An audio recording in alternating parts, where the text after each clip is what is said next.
2015. This is Qatar, and it's the lost city, home to part of Hamas's 12th of June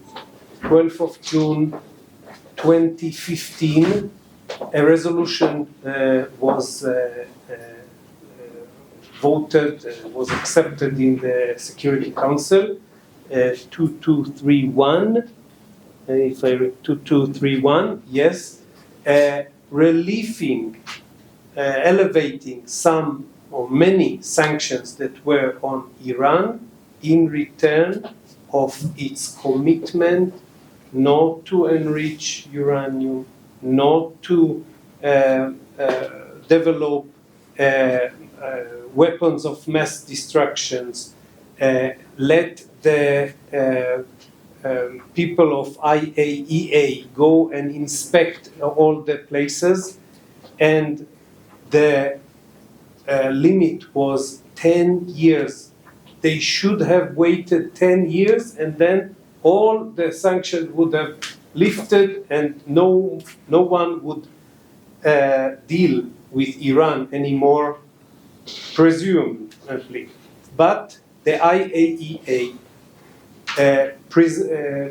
published its report, very important report, 10 years, exactly 10 years after this Jack Poa resolution was made in 2015, 12 June. They published a report saying that Iran failed in all the requirements. All, not only one and the rest are okay, two and the rest are okay. All the requirements, all the line.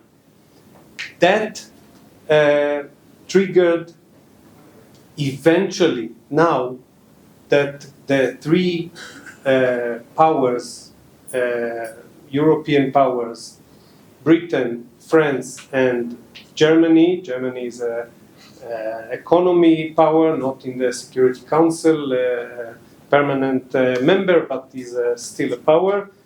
The three of them, according to the agreement, could make use of the paragraph called snapback, bring back all the sanctions against Iran that is suffering already from water shortage, electricity shortage, food shortage in many places around Iran. Now it will come worse because from the last days, the supreme leader has said, we are going to keep on enrichment until 10% is considered civilian. Uranium in the nature is about 1% of enrichment, 1%. When you enrich it to 2.65, you can use it for civilian use. Till 10, it is civilian. Till 20, it's dual use.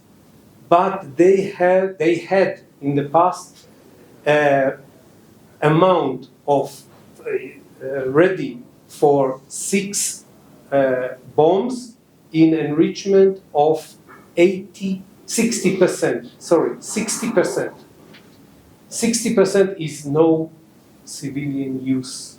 Let no one fool you. This is military use, and in days or weeks it can be ready to install in a bomb.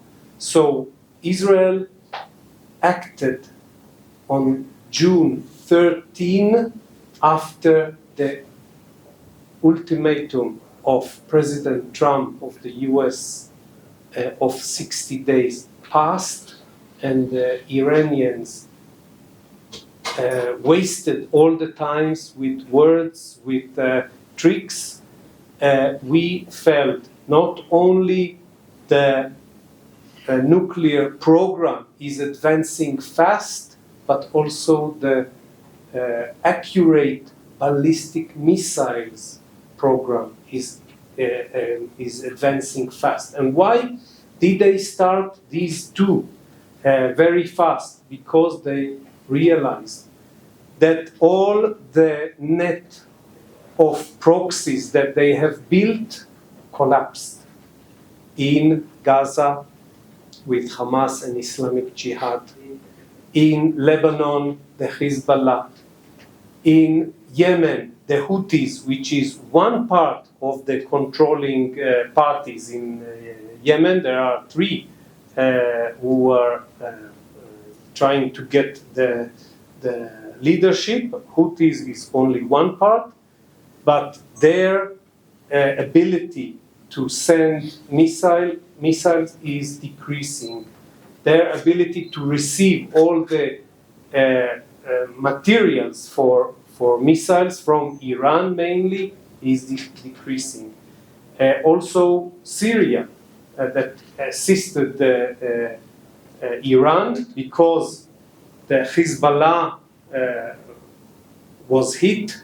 No force protected Syria, and the rebels could rush and then take advantage.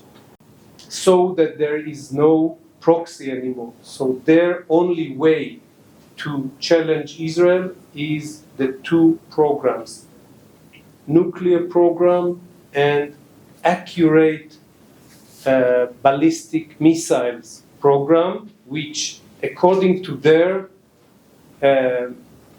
program was to produce 300 accurate missiles per month. That is in 1 year 1,200. No, that is 3,600. Sorry, 3,600. And in 3 years, the Iranians have a lot of patience. In 3 years, they would have in this space more than 10,000 accurate missiles. This Israel cannot stand when the leaders talk about destruction of Israel, not peaceful manners. So this is Iran, and I mentioned what the supreme leader said a few days ago, yesterday or the day before yesterday, that Iran will continue to enrich, will continue to go. Although the president of Iran in the UN just said, we are not going to nuclear bomb. At the moment, maybe, but when the time comes and all the things allow, they will. This is about Iran. Iran had few resolution from 2006. Actually, the pressure on Iran started in 1993 or even before, but 2006 was the first Security Council resolution against Iran. 6 very powerful resolutions were taken since then, and the last was the program of President of the US, President Obama, in 2015. That now we see, after 10 years that lasted this resolution, Iran failed in all the requirements. Regarding Qatar, I want you reporters in Nepal to understand. Again, Israel does not have anything against Qatar government or people. But according to the United Nations Charter, paragraph 51, nothing in the present charter shall impair the inherent right of individual or collective self-defense if an armed attack occurs against a member of the United Nations until the Security Council has taken measures necessary to maintain international peace and security. The attack on the Hamas leadership was on the 9th of September. Here it was very harsh. A day before, two Hamas people opened fire in a bus, in a civilian bus, on civilians, killing 6 people. Haredi people, very religious people, that they are not soldiers in any case. So, minutes after this deadly attack, many were injured, but 6 dead people. Minutes after that, Hamas took responsibility. Hamas leadership includes what they call political, but also the military heads, and all of them were in Doha. We cannot allow, Israel will not allow planning, funding, and continuation of terror, and the arch terrorist who praised at the time the October 7 slaughter, murder, rape that we will be able to see. They are the same who now plan and fund and direct This is Qatar. terror attacks in Israel. City, home to part of Hamas's senior leadership, including Ismail Haniyeh, who decides the fate of Gazan civilians from over 1,800 kilometers away. Here in Doha, Hamas's leadership lives in luxury, while the people of Gaza are kept impoverished. With Iranian funding, Hamas builds rockets, weapons, and tunnels in Gaza. As Hamas terrorists were slaughtering Israeli families, Haniyeh and other high-ranking officials prayed in Hamas's office in Doha for the death of Israelis. From the comfort of the Qatari capital, Haniyeh controls one of the world's richest terrorist organizations. Humanitarian aid meant for the Gazan people is stolen by Hamas and used for terrorism, while Gazans are kept in constant suffering. In luxury, far from Gaza, Haniyeh plots atrocities, bringing misery and suffering to both Israeli and Gazan civilians.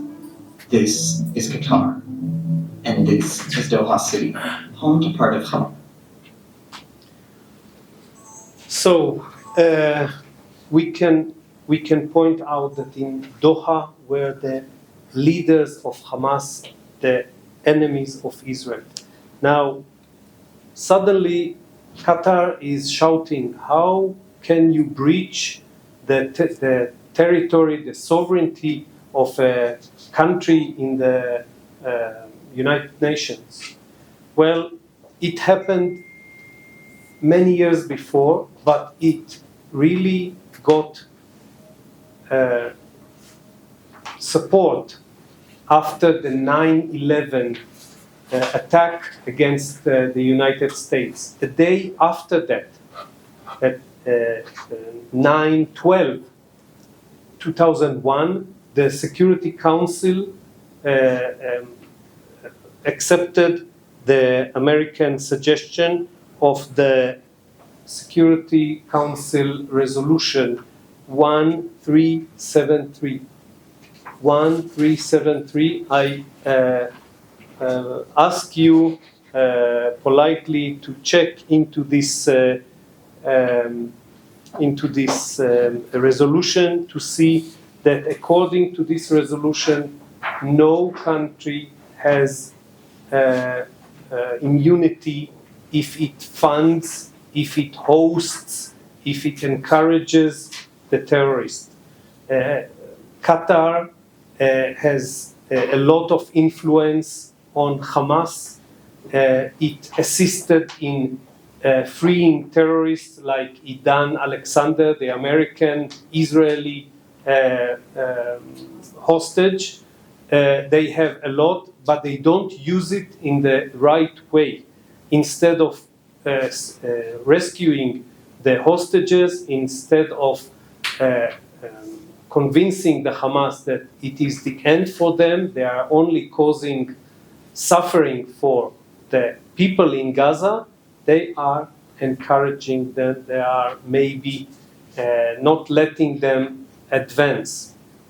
So if anyone wants clarification about 1373 and the attack, I'm ready to answer in very short. But we should remember, France does it against terrorists as it sees that in Mali, in Burkina Faso, in many other places. Britain did it in Syria when Assad was there, and Iraq, when fighting the ISIS. There was no written agreement that gave each time these countries the right to attack at a certain time. The United States killed bin Laden in Pakistan, very close to Nepal, without asking Pakistan, can we now attack, or demanding and asking Pakistan to arrest and to give it to justice. So it's very funny, this first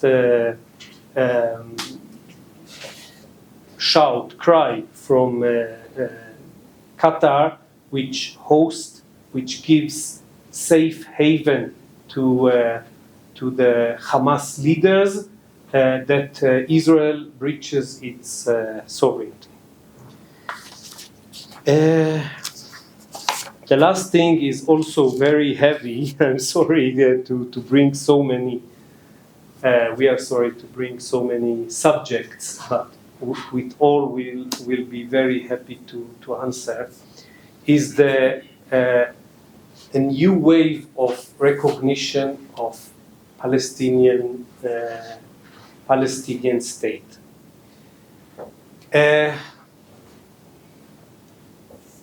I will be very brief.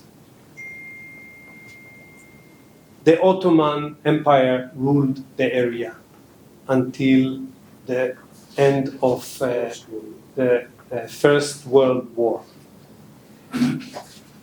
The foreign ministers of Britain and France, Sykes-Picot, signed a treaty in 1916 dividing the influence areas of the former Ottoman Empire apart from the Arab Peninsula. In November 2nd, 1917, there was the declaration of Lord Balfour, Foreign Minister of Britain, on behalf of the King of Britain, promising the Zionist movement to create a homeland in the Jordanian, what is Jordan now, the Kingdom of Jordan now. This was the 100%. This was in 1917.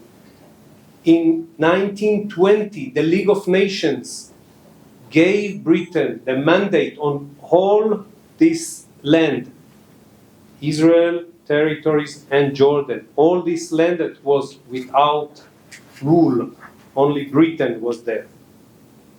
A year later, 1921, already not even maybe 1 year passed, and Britain tore this whole Palestine into two parts.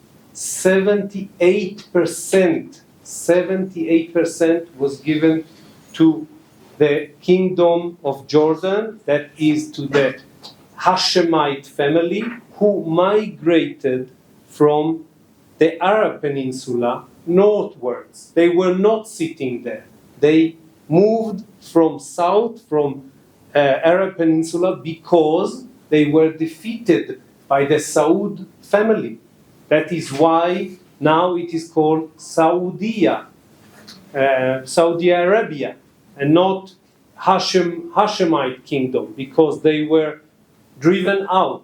So Britain gave 78% of Palestine to one family of the Hashemite people, and created Jordan. Then we jump to 47. The mandate of Britain ended with the partition, the plan of partition accepted by the UN in 29th of November 1947, creating Jewish state and Arab state. No mention of Palestine. It was the area of Palestine that, if you would like to know where the name comes, it's another lecture, but it was written Arab state and Jewish state. Israel accepted at once. All Arabs rejected. All Arabs. Britain saw that the resolution was accepted, so they retreated in half a year until May 15. And then Israel proclaimed independence. No Arab proclaimed independence. The Arabs were against all that. Jordan conquered, occupied the territories and called them West Bank. What is West Bank? It is the West Bank of the Hashemite kingdom. If you check it, the full name, West Bank of the Hashemite kingdom. And Gaza was occupied by Egypt until 1967, when they restarted a war against Israel. I didn't mention the War of Independence in 1948, but in 1967, again, a war was waged against Israel, and Israel from then controls the areas, which is disputed. Okay, it is disputed areas. There was no Palestinian state. Nobody talked about Palestinian until then. But when Israel started controlling, then the world remember, oh, there should be a Palestinian state there. There was the Intifada, if you remember, 87. In 88, from his exile, Arafat declared in Algiers the independence of a Palestinian state. No, what is a state? A state is defined boundaries, one force in it that controls the boundaries, one people, most of the people is in the land and has diplomatic relation. Diplomatic relation they had a lot, but where is the land? Where is currency? Where are the borders? Unfortunately, Nepal also recognized in 1988 the independence of Palestine. But what is it? Where are the borders? So then it had no meaning. Now it has no meaning. After 88, we had the 93 Oslo agreements. Oslo 1, 93. Oslo 2, which is also Taba, is 1995. Okay, 1995. The agreement talks about self-rule, not a state, and speaking about the council, it speaks about Palestinian Authority. Israel and the Palestinian Authority shall exercise their powers and responsibilities and with due regard to internationally accepted norms and principles of human rights and rule of law. Do you see human rights and rule of law in the Palestinian Authority? We don't. We see hatred. We see a lot. This is chapter 3. Chapter 4, the parties shall accordingly abstain from incitement. Check the books in school, all are filled with incitement. For us Israelis, the time has not come because Palestinians do not really change their minds, change their actions. Even in the last days, when Abu Mazen, the leader of the Palestinian Authority within Israel, when he was not allowed to go to the UN in New York, but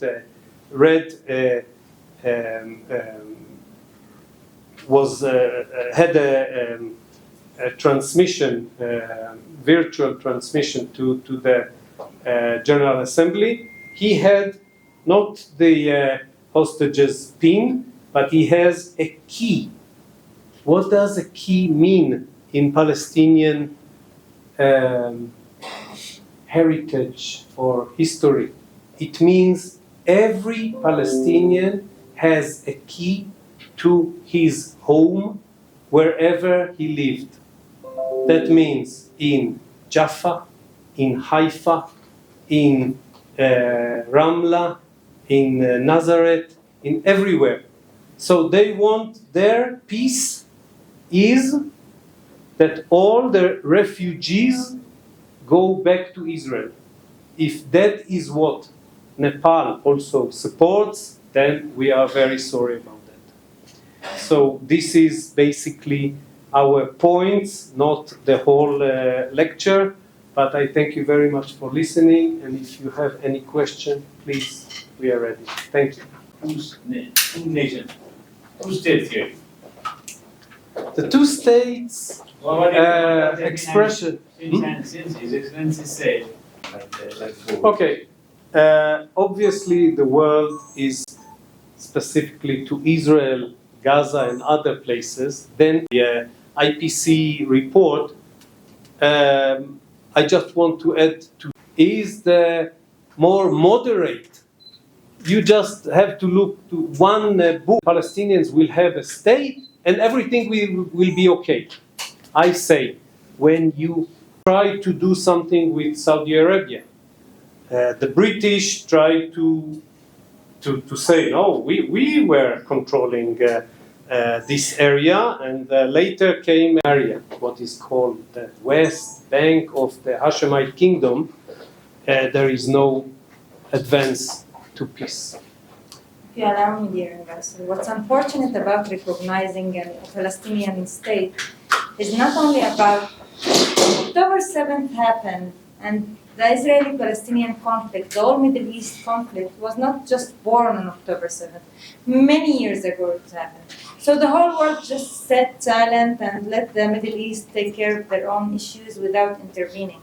What's unfortunate about this recognition is that this recognition actually motivates other terror organizations to do the same. If you go to this territory, you want this territory, it doesn't matter which part of the earth it is, okay, go kill the people there, slaughter babies, kill innocent civilians, rape women, don't worry, we'll give you the state. As long as you do that. That's the message that these countries are. 1,500 innocent people, including babies, old people, in one day. If you do that, then other terrorist organizations will do the same.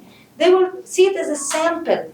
They will see it as an example for them. Okay, we'll do the same. We want, I don't know, this part of this country, we'll go there, just slaughter the people, and other countries, European countries, Asian countries, will just recognize and say, okay, you have this territory, it's yours.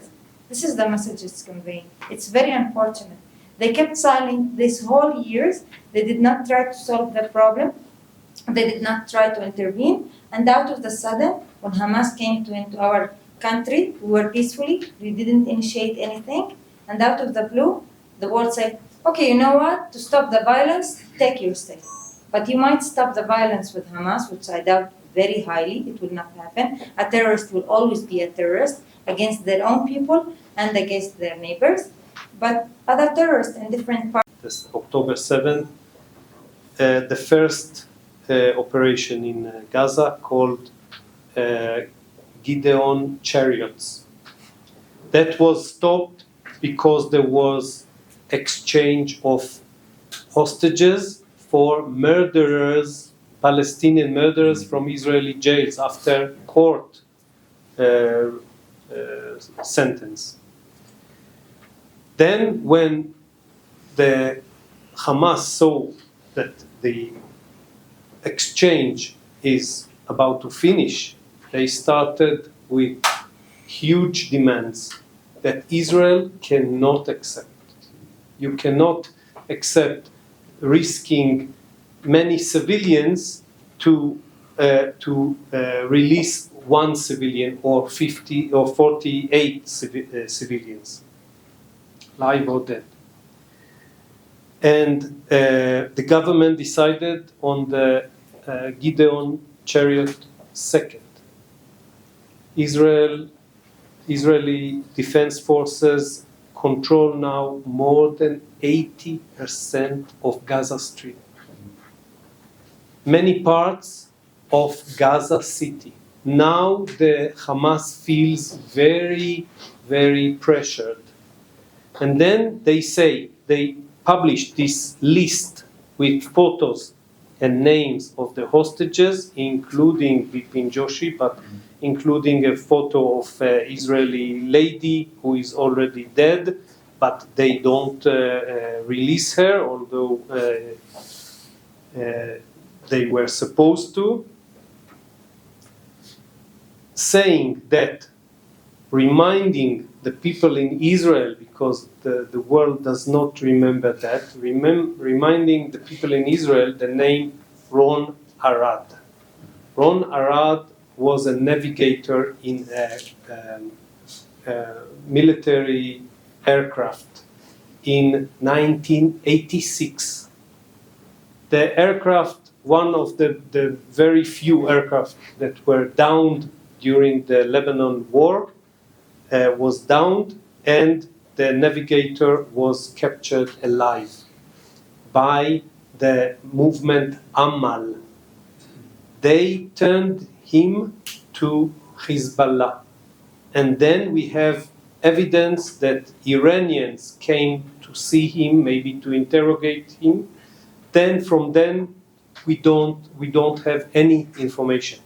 So after 40 years, right? 86, almost 39 years that we don't know whereabouts, they say each and every one of these will be like Ron Arad. So it is just to clear the confusion. So I have one question. Yes, please. The United Nations, some of the leaders, they vote for ceasefire in Gaza, I think 2 days ago. So what are your points on this? And another question is, do Hamas had any religious motive to come against the Israeli or Jews? Thank you. Thank you very much. It's not the first time that the United Nations the General Assembly votes for ceasefire, for immediate ceasefire, without including a paragraph about the hostages. We are questioning the stance of the government of Nepal in supporting this resolution, although a paragraph on hostages was not inserted to this resolution. The government of Israel's goals in the operation are to return all the hostages, not only Jewish Israelis, Americans, all the hostages, and to drive Hamas out of Gaza. We are not adhering to the automatic majority in the UN that is useless, that is only political motivated, counterproductive against Israel. Now, Hamas is really religious, nationalistic and religious. We call them the new Nazis. What are the Nazis? National socialists. They were not so nationals, they were not so socialists. They were racists. Hamas is not for the people, is not for the religion. Because religion, in religion you give respect to your holy places. Their holy places are mosques. They shoot from mosques. They think we will say, oh, this is holy, we cannot touch. No. According to war rules, wherever there is violence from, you can hit. When you took the right measures, and Israel said many times, spreads leaflets and all kinds of information to evacuate from places. And when they continue, then we have to shut it. The responsibility on non-involved civilian casualties are on Hamas, not Israel. And to prove that, our army had found in every school book of Hitler. They used it in their curriculum, in their school year curriculum. They taught their children to hate Jewish and that Hitler was right in killing in the Holocaust 6 million Jewish, and they should do the same.